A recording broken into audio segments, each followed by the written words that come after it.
Hello and welcome বন্ধুরা।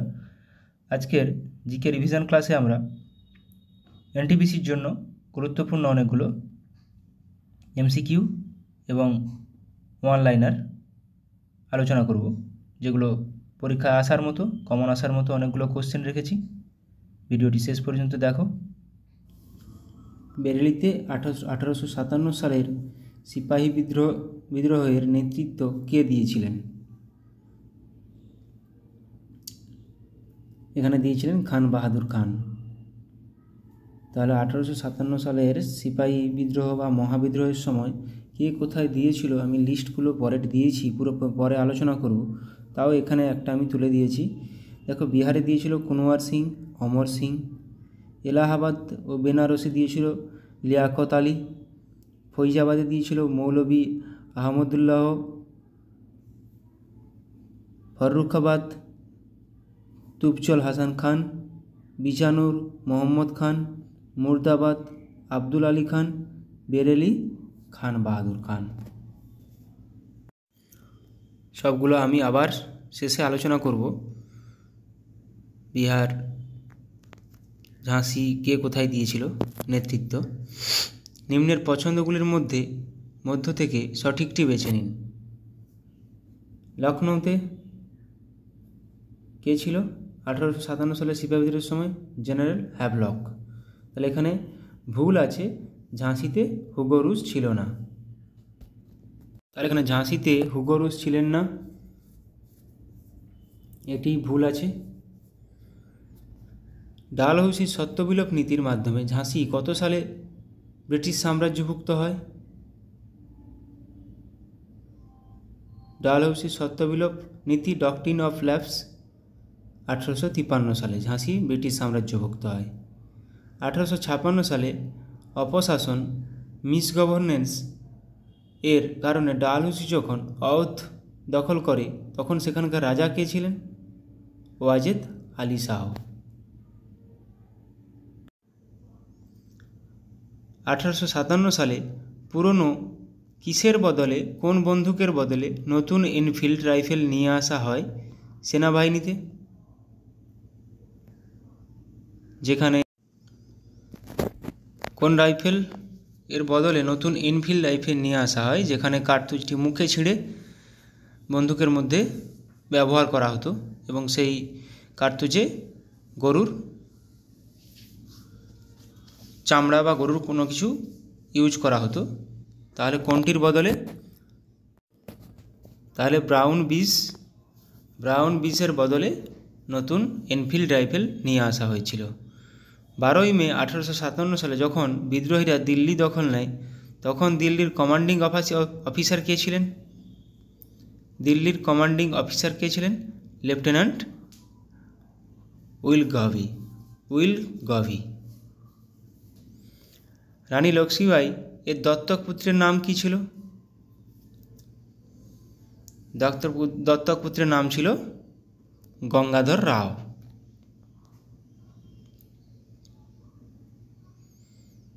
The Indian war of independence বইটি বিডি সাভারকর, দামোদর বিনায়ক সাভারকরের লেখা, কত সালে প্রথম প্রকাশিত হয়েছিল? The Indian war of independence, এটি বিনায়ক দামোদর সাভারকরের লেখা, এটি 1909 সালে প্রথম প্রকাশিত হয়েছিল। তাঁতিয়া টোপির প্রকৃত নাম কি ছিল? তাঁতিয়া টোপির প্রকৃত নাম ছিল রামচন্দ্র পাণ্ডুরং। ভারতের জাতীয় কংগ্রেসের কনিষ্ঠতম প্রেসিডেন্ট কে ছিলেন? ভারতের জাতীয় কংগ্রেসের কনিষ্ঠতম প্রেসিডেন্ট ছিলেন অপশান সি, আবুল কালাম আজাদ। 1953 সালে রাজ্য পুনর্গঠন কমিশন গঠন করেন কে? নিচের কে রাজ্য পুনর্গঠন কমিশন গঠন করেন? Option B, Jawaharlal Nehru. নর্মদা বাঁচাও আন্দোলনের নেত্রী কে ছিলেন? নিচের মধ্যে কে নর্মদা বাঁচাও আন্দোলনের নেত্রী ছিলেন? মেধা পাটেকর। হিন্দু পেট্রিয়ট পত্রিকার প্রথম সম্পাদক ছিলেন কে? হিন্দু পেট্রিয়ট পত্রিকার প্রথম সম্পাদক ছিলেন কে? হরিশচন্দ্র মুখোপাধ্যায়। রংপুর বিদ্রোহের একজন নেতা ছিলেন কে? নিচের মধ্যে কে একজন রংপুর বিদ্রোহের নেতা? এটা আমি আগে আমার সেই রিভিশন ক্লাসেও করিয়েছি আগের। বাংলাদেশের রংপুর বিদ্রোহ নেতা ছিলেন নুরুল উদ্দিন। নিম্নলিখিত কোন ঘটনার পশ্চাৎপটে রবীন্দ্রনাথ তার গোরা উপন্যাসটি রচনা করেছিলেন? নিচের কোনটির পশ্চাৎপটে রবীন্দ্রনাথ তার গোরা উপন্যাসটি রচনা করেছিলেন? অপশান এ বঙ্গভঙ্গ। গুপ্ত রাজবংশের রাষ্ট্রপ্রতীক বা সিল, স্টেট সিল কী ছিল? ইতিহাসে স্বর্ণযুগ বলা হয় গুপ্ত যুগকে। ওদের সিল কী ছিল? গরুড়। নিম্নের কোন রাজা জীবনের শেষ দিকে বৌদ্ধ ধর্মের উপাসক ছিলেন এবং নালন্দা বিশ্ববিদ্যালয় প্রতিষ্ঠা করেছিলেন? আমরা সবাই জানি নালন্দা বিশ্ববিদ্যালয় প্রতিষ্ঠা করেছিলেন কুমারগুপ্ত, প্রথম কুমারগুপ্ত। অপশান ডি এখানে সঠিক উত্তর। সমুদ্রগুপ্তকে ভারতের নেপোলিয়ান আখ্যা দিয়েছিলেন কে? সমুদ্রগুপ্তকে ভারতের নেপোলিয়ান আখ্যা দিয়েছিলেন বি এ স্মিথ। কালিদাস রচিত বিখ্যাত গ্রন্থ হল অভিজ্ঞানম শকুন্তলম, মেঘদূতম, রঘুবংশম, মালবিকা অগ্নিমিত্রম, ঋতুসংহার, কুমার সম্ভব। কোনগুলো, কোন অপশানটা নিচের ঠিক হবে?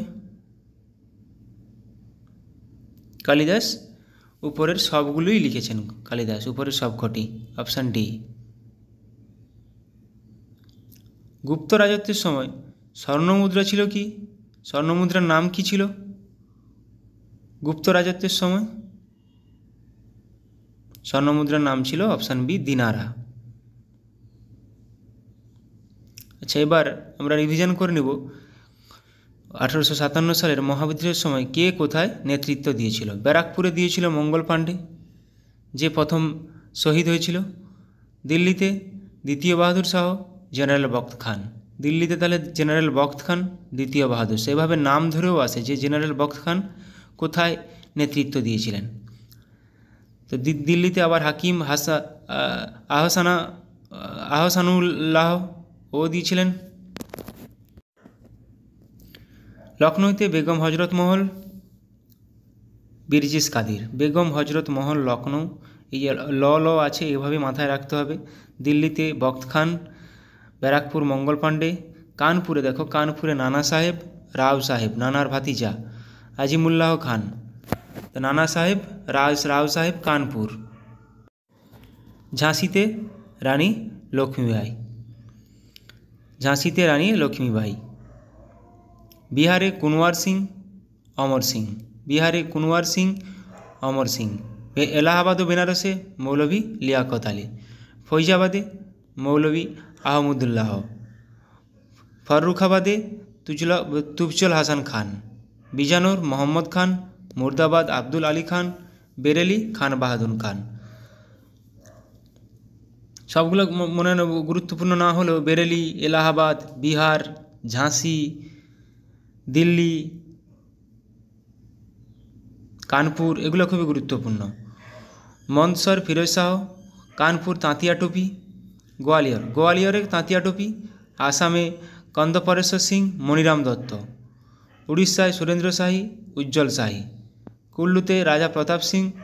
রাজস্থানে জয়দয়াল সিং ও হরদয়াল সিং। গোরখপুর গজধর সিং। মথুরা সেভি সিং, কদম সিং। এখানে আসাম গুরুত্বপূর্ণ,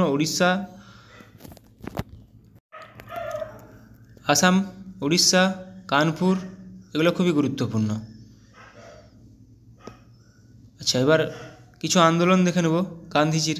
অসহযোগ আন্দোলন 1920 থেকে 22 গান্ধীজির নেতৃত্বে হয়েছিল। আইন অমান্য আন্দোলন 1930 সালে হয়েছিল, যেটাকে লবণ সত্যাগ্রহ বলে জানি সবাই, গান্ধীজির নেতৃত্বে হয়েছিল। ভারত ছাড়ো আন্দোলন 1942 সালে হয়েছিল গান্ধীজির নেতৃত্বে। নৌ বিদ্রোহ হয়েছিল 1946 সালে। ভারত ছাড়ো আন্দোলন 1942 সালে গান্ধীজি, যেখানে ডু অর ডাই বলেছিলেন, করেঙ্গে মরেঙ্গে। সিপাহী বিদ্রোহ 1857 সালে, মঙ্গল পাণ্ডে, তাঁতিয়া টোপিল, রানা সাহেব, লক্ষ্মীবাই, হ্যাঁ, আরও অনেকে ছিল, কুনওয়ার সিং। নীল বিদ্রোহ 1859 থেকে 1860, বিষ্ণুচরণ বিশ্বাস, দিগম্বর বিশ্বাস, রফিক মণ্ডল। হোম রুল আন্দোলন 1916 থেকে 1917, অ্যানি বেসান্ত, বাল গঙ্গাধর তিলক নেতৃত্ব দিয়েছিলেন। রাওলাট সত্যাগ্রহ 1919 সালে হয়েছিল, মহাত্মা গান্ধী ও সত্যপালের নেতৃত্বে হয়েছিল। রংপুর বিদ্রোহ 1783 খ্রিস্টাব্দে হয়েছিল, বাংলাদেশে নুরুল উদ্দিন নেতৃত্ব দিয়েছিলেন। এই কোশ্চেনটা একটু আগে করলাম। পাইক বিদ্রোহ 1817 থেকে 1818, বিদ্যাধর মহাপাত্র এখানে নেতৃত্ব দিয়েছিলেন। কোল বিদ্রোহ 1820 থেকে 1833, সুইমুন্ডা, জয়া ভকত, কিন্দেরায় মানকি নেতৃত্ব দিয়েছিলেন। ওয়াহাবি আন্দোলন 1822 খ্রিস্টাব্দে, তিতুমির ও সৈয়দ আহমেদ নেতৃত্ব দিয়েছিলেন। এগুলো বারবার করানোর একটাই মানে যে এগুলো পুরোপুরি যেন রিফ্লেক্স অ্যাকশানের মতো পরীক্ষা হলে মাথায় চলে আসে, ঠিক আছে?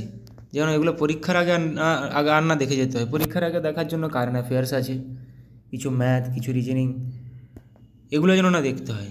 সন্ন্যাসী ও ফকির বিদ্রোহ 1760 থেকে 1800, ভবানী পাঠক, দেবী চৌধুরী রানী, মজনু শাহ, চিরাগ আলী।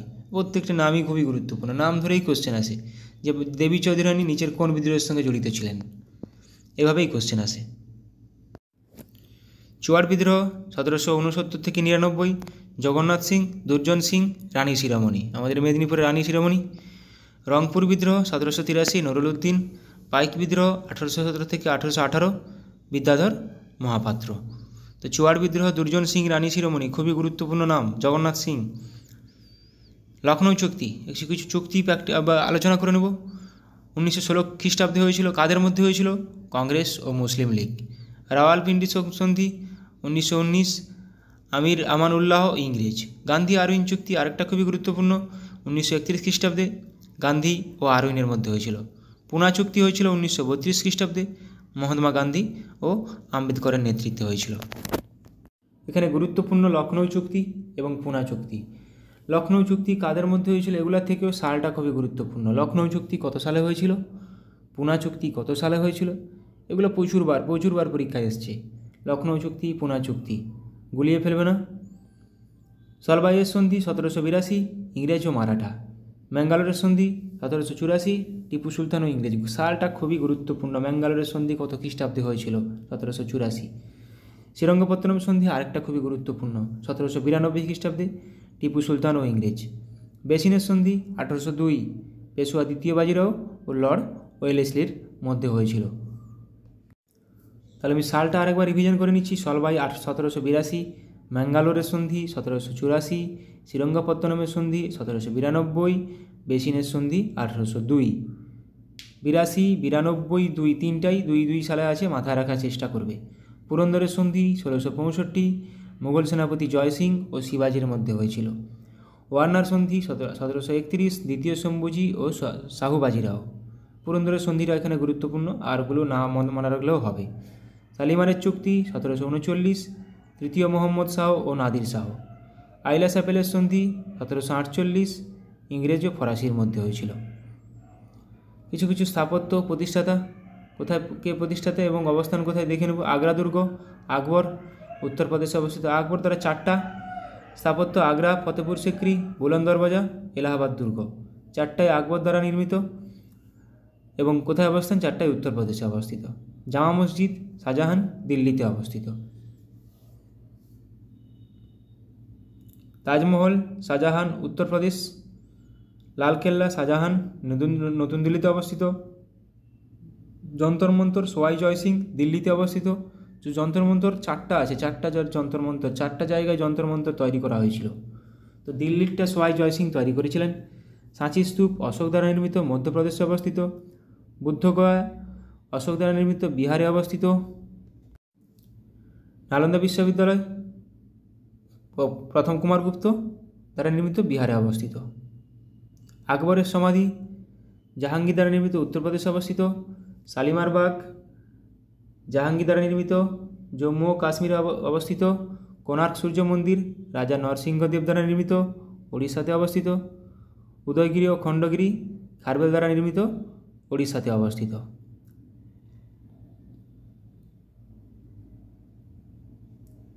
অজন্তা গুহা গুপ্ত শাসকগণ দ্বারা নির্মিত, মহারাষ্ট্রে অবস্থিত। বিবিকা মকবরা ঔরঙ্গজেব দ্বারা নির্মিত, মহারাষ্ট্রে অবস্থিত। চারমিনার ওয়ালি কুতুব শাহ দ্বারা নির্মিত, হায়দ্রাবাদে অবস্থিত। কুতুব মিনার কুতুবউদ্দিন আইবক দ্বারা নির্মিত, নতুন দিল্লিতে অবস্থিত। ইন্ডিয়া গেট ইংরেজ দ্বারা নির্মিত, নতুন দিল্লিতে অবস্থিত। কুতুব মিনার শেষ করেছিলেন ইলতুৎমিশ। কৌলিন্য প্রথা, বিভিন্ন প্রথা। কৌলিন্য প্রথা কার দ্বারা প্রচলিত? বল্লাল সেন। পাট্টা ও কবুলিয়ত শের শাহ প্রবর্তন করেন। দাগ ও হুলিয়া জিজিয়া, দাগ হুলিয়া জিজিয়া আলাউদ্দিন খলজি। 40 চক্র ইক্তা ইলতুৎমিশ, 40 চক্র ইক্তা ইলতুৎমিশ। রেশনিং প্রথা আলাউদ্দিন খলজি। এই ইক্তা প্রথাই বিলুপ করেছিল বলবন আবার, গিয়াসউদ্দিন বলবন। জিজিয়া জাকাত খামাস কর ব্যবস্থা আলাউদ্দিন খিলজি। দাগ হুলিয়া জিজিয়া জাকাত খামাস আলাউদ্দিন খিলজি। সেনাদের নগদ বেতন আলাউদ্দিন খিলজি। ডাক ব্যবস্থা শের শাহ। ঋণদান প্রথা ফিরোজ শাহ তুগলক। ভাইয়াচারি ব্যবস্থা এলফিনস্টোন ও ম্যাকেঞ্জির। ভাইয়াচারি ব্যবস্থা এলফিনস্টোন ও ম্যাকেঞ্জির। রায়তওয়ারি প্রথা আলেকজান্ডার রিড ও টমাস মুনরো। মারাঠা পেশওয়াতন্ত্র শাহু দ্বারা প্রবর্তিত। চিরস্থায়ী বন্দোবস্ত কর্নওয়ালিস, লর্ড কর্নওয়ালিস, প্রচুরবার পরীক্ষায় এসেছে। শিলাদার ও বর্গীয় অশ্বারোহী শিবাজী দ্বারা প্রবর্তিত। সিজদা ও পাইবস, সিজদা ও পাইবস গিয়াসউদ্দিন বলবন। গিয়াসউদ্দিন বলবন কিন্তু ইক্তা প্রথা বিলোপ করেছিলেন, যেটা ইলতুৎমিশ দ্বারা প্রবর্তিত। ইক্তাদারি প্রথা নিজামুল মিল্ক, ইক্তাদারি প্রথা নিজামুল মিল্ক, ইক্তা কিন্তু ইলতুৎমিশ। মনসবদারি প্রথা আকবর। মহলওয়ারি ব্যবস্থা হল্ট ম্যাকেঞ্জি, মহলওয়ারি ব্যবস্থা হল্ট ম্যাকেঞ্জি। চৌথ স্বদেশমুখী কর শিবাজী। মহলওয়ারি, রাউতওয়ারি, ইক্তাদারি এগুলো প্রত্যেকটাই খুবই গুরুত্বপূর্ণ। প্রত্যেকটা কে করেন, কে প্রবর্তন করেন, এগুলাই আসে। প্রথম বৌদ্ধ পরিষদ কত খ্রিস্টাব্দে হয়েছিল? 483 খ্রিস্টপূর্বাব্দে রাজগৃহে হয়েছিল। কার দ্বারা? অজাতশত্রুর দ্বারা, অজাতশত্রুর রাজত্বে। দ্বিতীয় বৌদ্ধ পরিষদ 383 খ্রিস্টপূর্বাব্দে বৈশালীতে হয়েছিল কালাশোক। তৃতীয় 250 খ্রিস্টাব্দের পাটলিপুত্র অশোক। চতুর্থ বৌদ্ধ পরিষদ 72 খ্রিস্টাব্দে কুণ্ডলবন, এটা কনিষ্ক দ্বারা হয়েছিল। অর্থশাস্ত্র কে রচনা করেন? কৌটিল্য। কামসূত্র বাদশাহন। মুদ্রা রাক্ষস বিশাখ দত্ত। মিচ্ছকটিকম শূদ্রক দ্বারা রচিত। পবনদূত ধৈ দ্বারা রচিত। প্রত্যেকটা খুবই গুরুত্বপূর্ণ, প্রত্যেকটা আমি আমার ক্লাসগুলোতে প্রায় রাখার চেষ্টা করি, যাতে করে এগুলো আর না পরীক্ষার সময় না দেখতে হয়। পরীক্ষার সময় এগুলো দেখবে না, কারেন্ট অ্যাফেয়ার্স দেখবে তখন। দান সাগর বল্লাল সেন। অদ্ভুত সাগর বল্লাল সেন দ্বারা রচিত, কিন্তু বল্লাল চরিত আনন্দ ভট্ট। কথাচরিত সাগর সোমদেব। অভিজ্ঞান শকুন্তলম কালিদাসরা রচিত। মেঘদূতম কালিদাস রচিত। আরও পড়লাম আমরা একটু আগে কালিদাসের 6টা। তাহলে এখানে দান সাগর, অদ্ভুত সাগর অনেকবার এসেছে, বল্লাল সেন দ্বারা রচিত। অষ্টাধ্যায়ী পাণিনি, অষ্টাধ্যায়ী পাণিনি। রামচরিত সন্ধ্যাকর নন্দী, আবার রামচরিত মানস তুলসীদাস। রামচরিত সন্ধ্যাকর নন্দী, রামচরিত মানস তুলসীদাস। বুদ্ধচরিত অশ্বঘোষ। অমরকোষ অমর সিংহ দ্বারা রচিত। অমরকোষ অমর সিংহ দ্বারা রচিত। বুদ্ধচরিত, রামচরিত, রামচরিত মানস, অষ্টাধ্যায়ী প্রত্যেকটি খুবই গুরুত্বপূর্ণ। পঞ্চসিদ্ধান্তিকা বরাহমিহির। 10 কুমার চরিত দণ্ডিন দ্বারা রচিত। 10 কুমার চরিত দণ্ডিন দ্বারা রচিত। বৃহৎ কথা গুণাঢ্য দ্বারা রচিত। স্বপ্ন বাসবদত্তা ভাস দ্বারা রচিত। স্বপ্ন বাসবদত্তা ভাস দ্বারা রচিত। কিরাতাজুর্নিয়ম ভারবী দ্বারা রচিত। ভারবী। এখানে বৃহৎ কথা গুণাঢ্য, 10 কুমার চরিত দণ্ডিন, পঞ্চসিদ্ধান্তিকা বরাহমিহির, এটা খুবই গুরুত্বপূর্ণ। কলকাতা মাদ্রাসা কে প্রতিষ্ঠা করেন? Warren Hastings. কত খ্রিস্টাব্দে? 1781 খ্রিস্টাব্দে। এশিয়াটিক সোসাইটি উইলিয়াম জোন্স 1784 খ্রিস্টাব্দে। সালটা খুবই গুরুত্বপূর্ণ এখানে। বেনারস সংস্কৃত কলেজ জোনাথন ডানকান 1792 সালে প্রতিষ্ঠিত। শ্রীরামপুর মিশন উইলিয়াম ক্যারি 1800 সালে। নামগুলো কিন্তু খুবই গুরুত্বপূর্ণ, কোনটির সঙ্গে যুক্ত। School book society David Hare 1817 খ্রিস্টাব্দে। School book society David Hare দ্বারা প্রতিষ্ঠিত 1817 খ্রিস্টাব্দে। হিন্দু কলেজ ডেভিড হেয়ার দ্বারা প্রতিষ্ঠিত 1817 খ্রিস্টাব্দে। সালটা এতটাই গুরুত্বপূর্ণ যে হিন্দু কলেজ কত সালে প্রতিষ্ঠিত বহুবার পরীক্ষায় হয়ে এসেছে, বহুবার।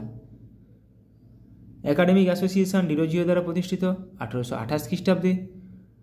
Scottish church college Alexander Duff দ্বারা প্রতিষ্ঠিত 1830 খ্রিস্টাব্দে। Calcutta medical college. আরেকটা হিন্দু কলেজ আর ক্যালকাটা মেডিকেল কলেজ বহুবার পরীক্ষায় এসছে কত সালে প্রতিষ্ঠিত, শুধু খালি কত সালে প্রতিষ্ঠিত বলে। ইন্ডিয়ান উইমেন্স ইউনিভার্সিটি ডিকে কার্ভে দ্বারা প্রতিষ্ঠিত 1916 খ্রিস্টাব্দে। বসু বিজ্ঞান মন্দির জগদীশচন্দ্র বসু 1917 খ্রিস্টাব্দে। বিশ্বভারতী রবীন্দ্রনাথ ঠাকুর 1921 খ্রিস্টাব্দে। Thank you.